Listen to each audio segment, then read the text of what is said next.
Hi, it's Rob Hartnett from Sailing Shack Racing, and I wanted to tell you all about my Sabre Some Girl, which is number Sabre 855, built in 1980 in Geelong by Max and Stuart Wallace. If you've sailed Sabres, you'll know the boat Some Girl, or at least know its name. But let's give you a bit of history on the boat beforehand and how I got to know Stuart and how the boat came to be built and some of its history, and then the subsequent rebuild that I've just finished over the last couple of years. The Sabre is a one-design, single-handed dinghy designed by Rex Patel in 1974. Rex designed the Minnow. If you're familiar with junior classes, especially in Australia, the Minnow is a incredibly successful junior design. In fact, where I met Stuart back in the late 70s, we were sailing Minnows against each other back in those days. The Sabre is a lightweight, 41 kilogram, single-handed boat, originally out of wood, still can be built out of wood, but most of them these days are out of fiberglass, built professionally. There's around about 2,400 of them racing now, which is really exciting, and they've become a great boat that many people have come through to on their journey through yachting to become great offshore sailors, to be great world champions in lasers like Stuart became, through to even becoming Olympic coaches, which some of the sailors have become. So great boat, very successful, still around, and Some Girl was one of the early ones, as I said, built in 1980. Stuart and I went back, started sailing together in Minnows, as I mentioned, but one of the great things I got the opportunity to do was actually sail with Stuart, and this is us here sailing a J24. It was at my parents' J24 at the time, and we were sailing that. It's in the Petersville Regatta. I think it's around 1984, that particular picture. And Stuart's trimming there, and I'm steering. I know Stuart loved the J24 because it had more lines and more things he could play with and trim up and play with the sails and look at different angles. And I was just happy to steer while he kind of mucked around with the boat and also did the tactics as well. So but we've known each other quite a long time. And so the boat, Some Girl, I knew was a really special boat to him and his father Max, and I knew his father Max as well, and Max was a really great guy, and so I knew the boat was a very special one for both Max and Stuart because they built it together. That's Stuart and myself in more recent times, 2022, just after I got Some Girl back. It was down at Mount Martha, so I came across it down there. Not really looking for Some Girl, knew of the boat, but found it literally going for a motorcycle ride, stopped for a coffee, went over to the yacht club, as you do, and there it was. Not in a great state, which I'll show you in a moment, but it was there. And funnily enough, Some Girl has managed to keep its name for the last 40 or so years, certainly in my experience anyway. So it seemed to have kept its name and kept its reputation as a very fast sabre from all those years ago. This is from Australian Sailing Magazine, which used to be the popular yachting magazine back in the day. So this is from 1981, which is just a report on the Nationals, which was sailed out of Blairgowrie, which Some Girl was actually built for. It was built to win those, and which it did. While it was built in 1980, it was actually 81 was the Nationals at Blairgowrie, and it won those with some pretty good point score as well. So that's just one of the old Australian Sailing Magazine. There's some good people down there. You probably recognise some names of some very fast sailors still today who were sailing back in those Nationals. That was a decent sized fleet. But it wasn't as big a fleet as this one. So later on in 2011, 2012, the Nationals were again at Blairgowrie, and Stuart was coerced, encouraged, I'm not sure what the words are, to sail again. He said he would only sail again if he could sail Some Girl. Of course, someone found Some Girl, a transaction was made, and Stuart sailed the boat some 31 years later. He did it up as much as he could, even though it was an old Some Girl, I guess, for the race. But funnily enough, the boat, out of 130 boats in that regatta, it was running fifth up until the last couple of days when it got a little bit lighter. But despite that, the boat still ended up 13th overall, which is amazing for a boat that was 31 years old, racing in that fleet. So a great testament to Stuart's skills, of course, and the boat still has had a great turn of speed. This is how the boat was found down at Mount Martha, a little worse for wear. Unfortunately, its cover had blown off. It was getting a lot of water in it. The bales were both shut, so the cockpit was full of water. You can see some of the paint lifting off there, and it was starting to deteriorate pretty quickly. I knew if I didn't get hold of it at this point, it was probably not going to last probably another 12 months or 18 months. Longer than that, it would just get harder and harder to fix and probably not be worth the effort.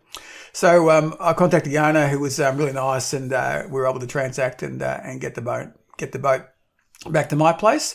And then subsequently, we took the boat down to Paynesville, to Fritchville Heaney Boat Builders in Paynesville. It's Tim Heaney there on the right, to rebuild the boat. And the reason I took it down there was that Tim actually sailed the boat and knew the boat back after Stuart had sold it. So a boat went to Gippsland Lakes for a while. So Tim actually also raced 854, which was the boat one off this one, which is 855. So he knew the boat, and he was super keen to be involved with the kind of renovation and rebuild of a boat. And I thought that was really nice to keep the connection with people who knew of the boat. And it just wasn't another job to Tim. It was a special boat, and I think it's a special boat too.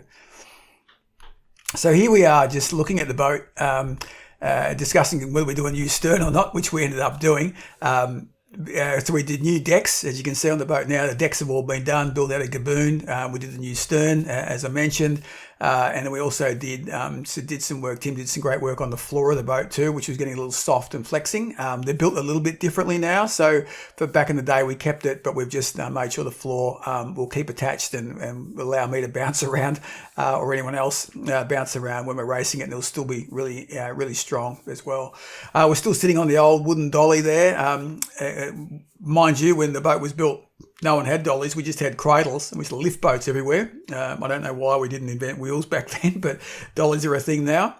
And you'll see later on we've built a brand new dolly for the boat as well. So you can see also 45 years, I guess, of paint has probably come off the boat, or at least 40 plus years of paint has come off the boat at this point as well too. So we're just getting that done, and all the fittings have been stripped, and we're now looking at where we're going to fill it and paint it.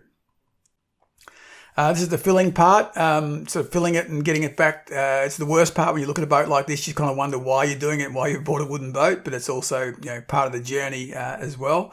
And certainly Tim was fantastic in really providing all the assistance and doing a lot of grunt work that had to be done at this point.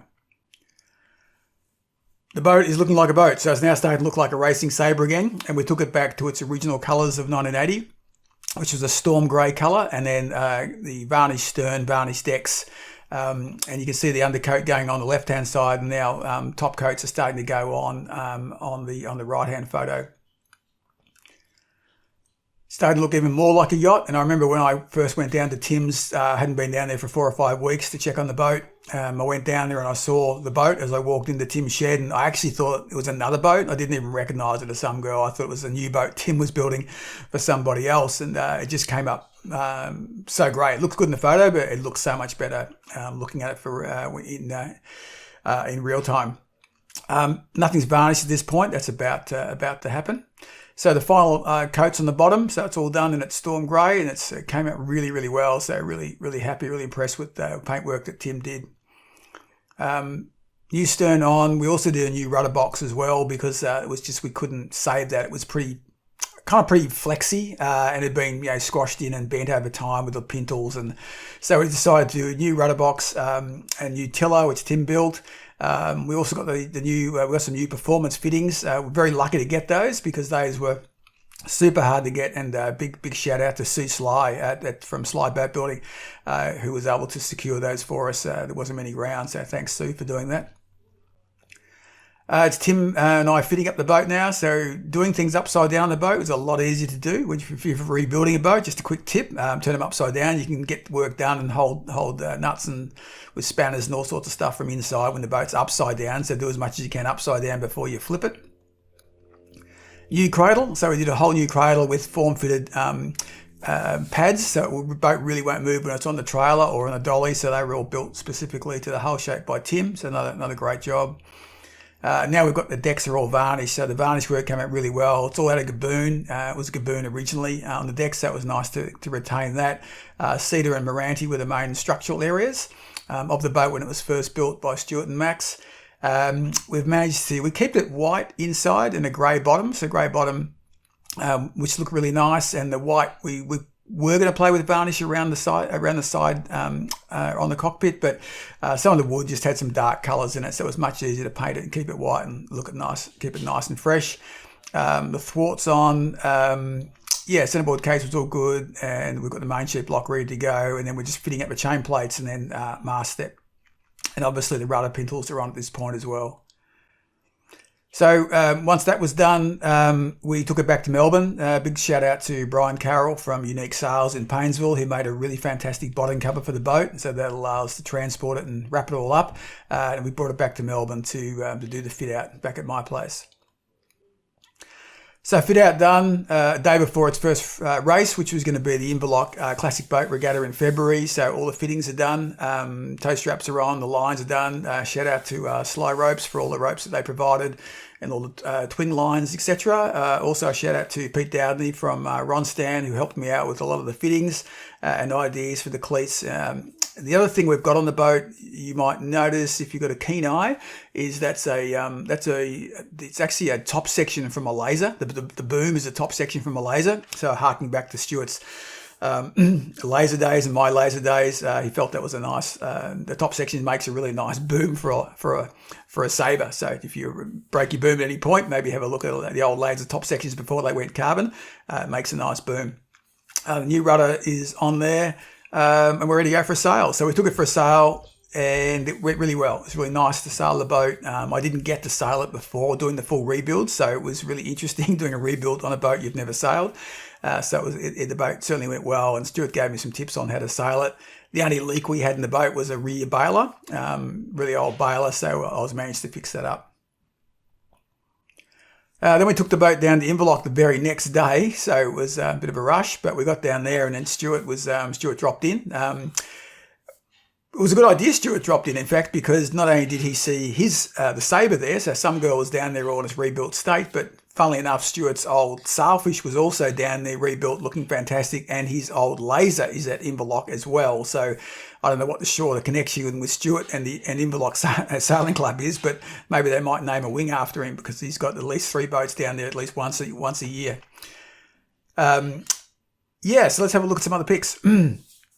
This next pic is one I really like. It's a pic of the boat, obviously, but it's Stuart there just talking with people. And this went on for a number of hours where people would come past, look at the boat, and Stuart would give them the full history and take them right back to where it was first built and how he and Max built it and all the things they did to it. And it was a really passionate build, this boat. They did so many things on it. Like I know they went through like 60 mast extrusions to get the right mast for the boat, which was really interesting.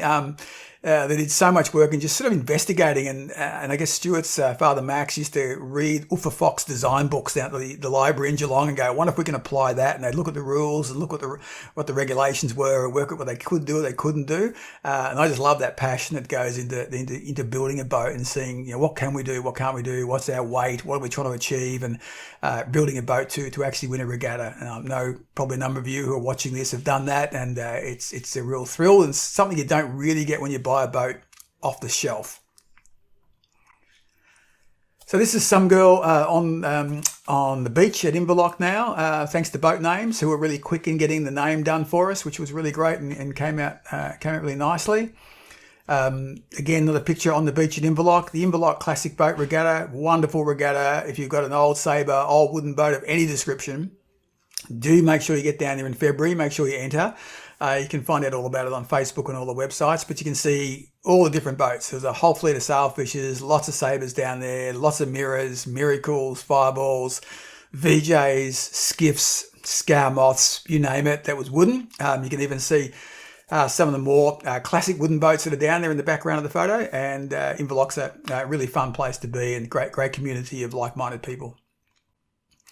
And that's the boat. So it's Some Girl Racing. So finally racing in anger, as Stuart likes to say. So the boat was racing there.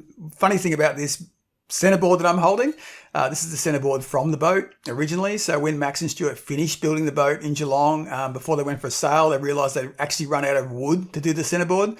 But Max, said, hey, no problem, Stuart, we can sort this out. And they rounded Stuart's grandmother's house and took her bedroom door off and carved out the shape of a centerboard, and that's the centerboard I'm hanging on to right there. So that's why this boat has so much character to it. So that's where her bedroom door ended up, was part of the centerboard. You can also see we've done a nice little plaque down there on the stern down there, just putting down where the boat was built, where it was built in Geelong, and who built the boat as well.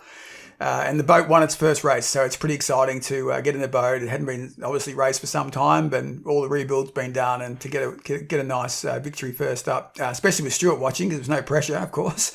But it was a great feeling, and it is actually a really lovely boat to sail. I definitely enjoy sailing it. This was at the Paynesville Wooden Boat Regatta, something else we wanted to do for the boat and aim for. The only differences here, you might notice, it's got a black tip mast, which Stuart reminded me that he said, hey, we had a black tip mast on the boat, forgot to tell you that. So we've now got a black tip mast, and I've got the new sail on from Lindsay Irwin as well, and Lindsay's made a number of my Sabre sails in the past. So that's it. Hopefully you enjoyed it. Just a bit of a thanks and shout out to people who helped with Some Girl. Firstly, Tim Heaney and his staff, couldn't have done it without them. They were fantastic. Down at Fridgeville Heaney Boat Builders in Paynesville. Pete Downey from Ronstown Sailing, great advice, and thanks for helping out with all the fittings and ideas. Slide Boat Building and Slide Ropes for their equipment. Brian Carroll, Unique Sails for the covers. Lindsay Irwin from Irwin Sails for the sail. Stuart, obviously, for all his notes and the availability any time to ask him any questions and answer my texts at all hours of the night, or different questions that had pop up that I'd forgotten he told me. And also my wife Lisa Hartnett for allowing me to play with a wooden boat, because these are not fiberglass boats, they're different. And it's certainly, someone once said to me, a wooden boat kind of brings people together, and it definitely has done that. So hope you enjoyed this, and we'll see you on the water.